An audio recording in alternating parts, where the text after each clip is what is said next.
ഇന്നിനി leaders morning ആണ്. Leaders മോർണിംഗിൽ ജോൺ ബ്രിട്ടാസ് MP ആണ് ഇന്നത്തെ അതിഥിയായി എത്തുന്നത്.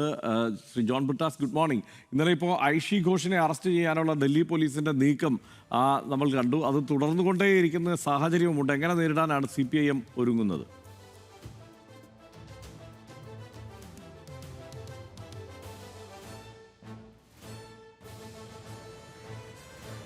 കഴിഞ്ഞ കുറേ കാലമായിട്ട് രാജ്യത്ത്, പ്രത്യേകിച്ച് ഡൽഹിയിൽ അരങ്ങേറിക്കൊണ്ടിരിക്കുന്ന ഒരു പ്രത്യേക രീതിയുണ്ടല്ലോ, ആ രീതിയുടെ ഒരു അനുബന്ധമായിട്ടാണ് നമ്മളിതിനെ കാണുന്നത്.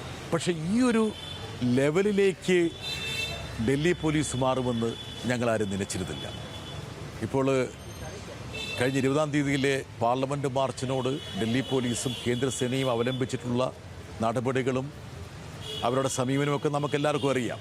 അതായത് ഒരു നിയമം പോലും പാലിക്കാതെ എല്ലാ ചട്ടങ്ങളും കാറ്റിൽ പറത്തിക്കൊണ്ട് ഹീനമായ ആയുധങ്ങൾ ഉപയോഗിച്ച് നമ്മുടെ കുഞ്ഞുങ്ങളെ അടിച്ചമർത്താൻ ശ്രമിച്ചിട്ടുള്ളൂ. അതിൻ്റെ മറ്റൊരു അനുബന്ധമാണ് ഇന്നലെ AKG ഭവനിൽ നടന്നത്. ഇപ്പോൾ ഞാൻ ഒരു പാർലമെൻ്ററി സമിതി യോഗത്തിൽ പങ്കെടുക്കാൻ വേണ്ടി യാത്ര ചെയ്യുമ്പോഴാണ് എനിക്ക് വിവരം കിട്ടിയത്, ഈ ജന്തർ മന്ദറിലെ പ്രക്ഷോഭത്തിൻ്റെ മുഖങ്ങളിലൊരാളായ SFIയുടെ നേതാവ്, ജവഹർലാൽ നെഹ്റു സർവകലാശാലയിലെ മുൻ വിദ്യാർത്ഥി യൂണിയൻ പ്രസിഡന്റ് ഐഷി ഘോഷിനെ അറസ്റ്റ് ചെയ്യാൻ വേണ്ടിയിട്ട് ഡൽഹി പോലീസിൻ്റെ ഒരു സംഘം CPMൻ്റെ AKG ഭവൻ ഓഫീസിലേക്ക് ഇരച്ചു കയറിയിരിക്കുന്നു. ഞാൻ അപ്പം തന്നെ കമ്മിറ്റി യോഗത്തിൽ പങ്കെടുക്കുന്ന പരിപാടി അവസാനിപ്പിച്ച് അത് ഉപേക്ഷിച്ച് ഞാൻ ഇങ്ങോട്ട് വരുമ്പോൾ ഐഷി ഘോഷിനെ കിട്ടിയാൽ മാത്രമേ പോകുള്ളൂ എന്ന് പറഞ്ഞ് ഇവർ ഓഫീസിൻ്റെ ഉള്ളിൽ നിലയുറപ്പിച്ചിരിക്കുകയാണ്. ഒരു കാര്യം വളരെ വ്യക്തമായിരുന്നു, അധികം പേരും ഓഫീസിലില്ല. Party general secretary MA Baby ഉൾപ്പെടെയുള്ള ആൾക്കാർ ഒരു യോഗത്തിന് വേണ്ടി പുറത്തു പോയിരിക്കുകയാണ്. ഈ തക്കം നോക്കി ഈ പെൺകുട്ടിയെ കസ്റ്റഡിയിലെടുത്ത് തിഹാർ ജയിലിൽ അടയ്ക്കാൻ വേണ്ടിയിട്ടായിരുന്നു ഇവർ വന്നത്. എന്തോ ഒരു ഭാഗ്യം കൊണ്ട് എനിക്കിവിടെ വരാൻ സാധിച്ചു. അപ്പം ഞാൻ ഡൽഹി പോലീസിലെ ഉദ്യോഗസ്ഥരോട് ചോദിച്ചു, എന്ത് കാരണത്താലാണ് നിങ്ങളൊരു പാർട്ടി ഓഫീസിലേക്ക് ഇരച്ചു കയറിയിരിക്കുന്നത്? ഇതൊരു ദേശീയ പാർട്ടിയുടെ ഓഫീസല്ലേ? ഈ ഒരു ഓഫീസിലേക്ക് കയറുന്നതിന് ചില ചട്ടങ്ങളും മര്യാദകളും ഇല്ലേ? ഇപ്പോൾ BJPയുടെ ഏതെങ്കിലും ഓഫീസിലേക്ക് ഇങ്ങനെ ഇരച്ചു കയറാൻ പറ്റുമോ? അതല്ലെങ്കിൽ ഭരണകക്ഷിയുടെ ഏതെങ്കിലും ഓഫീസിലേക്ക് ഇങ്ങനെ ഇരച്ചു കയറാനുള്ള ധാർഷ്ട്യം കാണിക്കുമോ? അപ്പോൾ അവർ പറയുകയാണ്, അല്ല, ജന്തർ മന്ദറിലെ കേസുമായി ബന്ധപ്പെട്ടല്ല ഞങ്ങൾ വന്നത്. ഞാനത് ചോദിച്ചു പോലുമില്ല, മറിച്ച് 2021 കേസുമായി ബന്ധപ്പെട്ടാണ്. ഞാനത് പരിശോധിച്ചു. അവർ ഫയൽ കാണിച്ചപ്പോൾ ഞാൻ നോക്കുമ്പോൾ 2021 ബംഗ്ലാ ഭവനിൽ നടന്ന ഒരു ധർണയുമായി ബന്ധപ്പെട്ട ആ ഗവൺമെൻറ്റും പോയി, മമതാ ബാനർജിയും പോയി, ബംഗ്ലാ ഭവനുകാരന് ഒരു പരാതിയില്ല. അത് മാത്രമല്ല, ആ കേസ് 30-ാം തീയതി കോടതിയിൽ വരുന്നുണ്ട്, അവിടെ ഐഷി ഘോഷ് പോകുന്നുണ്ട്. അതിനിടയിൽ ധൃതി പിടിച്ച് ഇവരെ കസ്റ്റഡി എടുക്കണം. അപ്പോൾ ഞാൻ നോക്കുമ്പോൾ ഈ ഡൽഹി പോലീസിൻ്റെ മുതിർന്ന ഉദ്യോഗസ്ഥയ്ക്ക്, ഒരു ഉന്നത ഉദ്യോഗസ്ഥയാണ്, അവർക്ക് യൂണിഫോം പോലുമില്ല. ഞാൻ പറഞ്ഞു, യൂണിഫോം എവിടെ? ബാഡ്ജ് എവിടെ?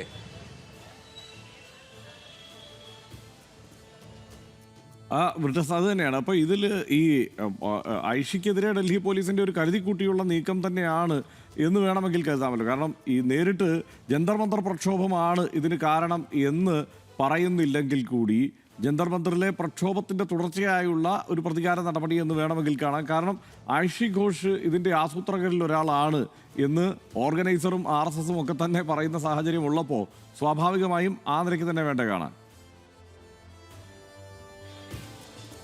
ഇത് വളരെ കരുതി കൂട്ടിയിട്ടാണ് ഇവർ വന്നിരിക്കുന്നത്. എന്താ കാരണം വെച്ചാൽ കഴിഞ്ഞ കുറച്ച് ദിവസമായിട്ട് ഐഷി ഘോഷിനെ ഷാഡോ ചെയ്തുകൊണ്ടിരിക്കുകയാണ്. ആ വിവരം എനിക്ക് പിന്നീട് ലഭിച്ചു. അതായത് ഐഷി ഘോഷ് എവിടെ പോകുന്നു, ആശുപത്രിയിൽ പോകുന്നുണ്ടോ, മറ്റു സ്ഥലങ്ങളിൽ പോകുന്നുണ്ടോ, നല്ല ഒരു സമയം നോക്കി, പ്രത്യേകിച്ചൊരു വൈകിട്ട് വന്നു കഴിഞ്ഞാൽ ഉള്ളൊരു ഗുണമെന്ന് വെച്ചാൽ ഈ പറഞ്ഞതുപോലെ പോലീസിന് അവരെ കൊണ്ട് കസ്റ്റഡിയിൽ വെക്കാൻ, ഞങ്ങൾക്ക് കോടതി പോകാനുള്ള സമയമില്ല. അപ്പോൾ തക്കം പാർത്തിരിക്കുകയാണ്. ആ സമയത്ത് ഞങ്ങളെപ്പോലുള്ള ഏതാനും പേര് ഇവിടെ എത്തിയത് കൊണ്ടാണ് അവരുടെ പണി പാളിയത്.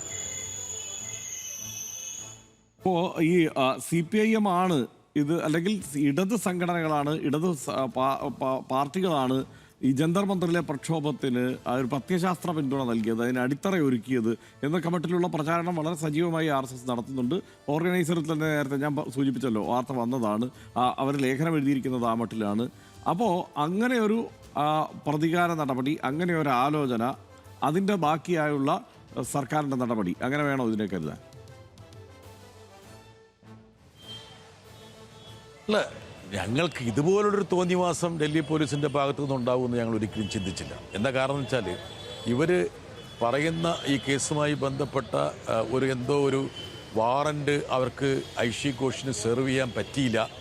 പക്ഷെ ഞങ്ങൾ ഫോണിൽ അറിയിച്ചു എന്നാണ് എന്നോട് ഡൽഹി പോലീസിൻ്റെ ഉദ്യോഗസ്ഥർ പറഞ്ഞത്. ഫോണിലൊന്നും വാറണ്ട് കൊടുക്കാനേ പറ്റില്ല. മാത്രമല്ല, കഴിഞ്ഞ 40 ദിവസമായിട്ട് ഈ ഐഷി ഘോഷ് ഇവരുടെ മുമ്പിൽ തന്നെയുണ്ട്.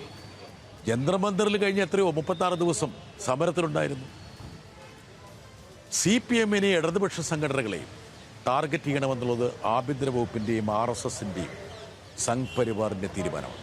ഇപ്പോൾ സഖാവ് MA ബേബിക്കെതിരെ നടത്തിയ ഒരു പ്രചരണം, ചൈനീസ് അംബാസിഡറെ കണ്ടു, അതുകൊണ്ട് ചൈനയുടെ ഗൂഢാലോചന ഈ ഒരു സമരത്തിലുണ്ട് എന്ന് പറഞ്ഞ് വാർത്ത കൊടുത്തവരാണ് ഇന്ത്യയിലെ പ്രമുഖ ചാനലുകൾ. അന്ന് ഞാൻ അതേക്കുറിച്ച് പ്രതികരിച്ചിരുന്നു. എന്താ കാരണം എന്ന് വെച്ചാൽ ചൈനയിൽ നിന്ന് ഏറ്റവും കൂടുതൽ ഇറക്കുമതി നടത്തി ഒരു ചൈന പക്ഷ ഗവൺമെൻറ്റെന്ന് ഏതെങ്കിലും സർക്കാരിനെ വിശേഷിപ്പിക്കാമെങ്കിൽ അത് മോഡി സർക്കാരാണെന്ന് ഞാൻ പറഞ്ഞിരുന്നു. അന്ന് ആദ്യം പോയി RSSൻ്റെ ഓഫീസിൽ പോയി, നിങ്ങൾ എന്തിനാണ് ഈ ചൈനയിൽ നിന്ന് ഇത്രയും കൂടുതൽ ഇറക്കുമതി നടത്തിയിട്ട് ചൈനയെ പരിപോഷിപ്പിക്കുന്നൊരു ചോദ്യം ചോദിക്കാൻ ധൈര്യമുണ്ടോയെന്ന് ഞാൻ ഈ ലേഖനോട് ചോദിച്ചതാണ്. മാത്രമല്ല, കഴിഞ്ഞ കുറേ ദിവസങ്ങളായിട്ട് ഈ ഡൽഹിയിൽ സംഘ് പരിവാർ സംഘടനകൾ നടത്തുന്ന പ്രചരണമുണ്ട്. ഇപ്പോൾ ഓർഗനൈസറിൻ്റെ ലേറ്റസ്റ്റ് ഓർഗനൈസറിൽ 11-12 കുഴപ്പക്കാരെ അവരുടെ ഒരു ഹിറ്റ് ലിസ്റ്റ് വന്നിട്ടുണ്ട്. അതിൽ 3-ാം സ്ഥാനത്താണ് എന്നെ പെടുത്തിയിരിക്കുന്നത്. 3-ാം സ്ഥാനത്ത്. മാത്രം എനിക്ക് ഏറ്റവും വലിയ സങ്കടം എന്ന് വെച്ചാൽ അരുന്ധതി റോയിയെ പോലുള്ള പ്രഗത്ഭർ, പ്രശാന്ത് ഭൂഷണെ പോലുള്ള പ്രമുഖ അഭിഭാഷകർ, യോഗേന്ദ്ര യാദവ്, ഇവരെയൊക്കെ എൻ്റെ താഴെയാണ് പ്രതിഷ്ഠിച്ചേക്കുന്നത്. അപ്പോൾ അവരെക്കാളും മുകളിൽ എന്നെ പ്രതിഷ്ഠിച്ചതിന് ഇനി ഇവർ പോയിട്ട് RSSനെതിരെ, ഓർഗനൈസേഷനെതിരെ മാനനഷ്ട കേസ് കൊടുക്കുമെന്നുള്ളതാണ് എൻ്റെ ഒരു സംശയം.